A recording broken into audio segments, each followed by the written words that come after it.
तो दोस्तों चलो हम स्टार्ट करते हैं अपने कहानी का पार्ट 3। पार्ट 2 में हमने देखा था दोनों घर पहुंचते हैं और उसकी माँ वहीं दरवाजे पर बैठे दोनों का इंतजार कर रही थी।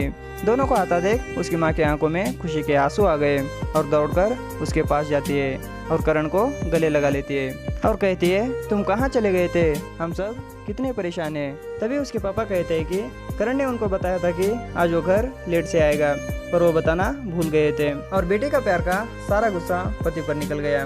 पर करण के पापा को इससे कोई फर्क नहीं पड़ा, क्योंकि अगर वो जान जाती कि करण और उसके पापा इस वक्त किस हालत में है करके तो उन्हें भी दुख होता।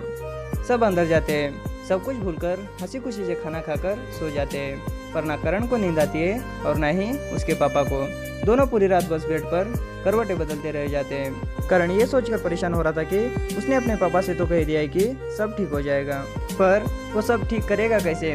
उसके पास ना ही कोई नौकरी है और ना ही इतनी आसानी से कोई नौकरी मिल सकती है। करण को समझ में नहीं आ रहा था कि वो करे तो क्या करे, और ये सारी बातें कहीं ना कहीं करण के पापा के मन में भी चल रही थी, क्योंकि उन्हें भी पता नहीं था कि पुरानी नौकरी बेटे के हाथ से चली गई है और नई नौकरी मिलना इतना आसान भी नहीं है। जैसे तैसे दोनों की रात गुजरती है। करण को समझ में नहीं आ रहा था कि वो करे तो क्या करे। और इसी बीच उसकी माँ करण के कपड़े उसके बेड पर रखकर बाहर आती है और करण से कहती है, बेटा मैंने कपड़े रख दिया है और मैं तुम्हारे लिए नाश्ता बनाने जा रही हूँ, जल्दी से तैयार होकर नीचे आ जाओ, वरना तुम्हें ऑफिस के लिए लेट हो जाएगा। करण ये सारी बातें सुन रहा था और एक पल के लिए उसने सोचा भी कि वो सारी बातें अपनी माँ को बता दे, पर करण कोई भी बात अपनी माँ को बता नहीं पाया और तैयार होकर नीचे आ गया। उसकी माँ ने उसे नाश्ता दिया और कहा कि बेटा आते वक्त मेरे लिए दवाई भी लेके आना, क्योंकि कल रात को ही खत्म हो गई है।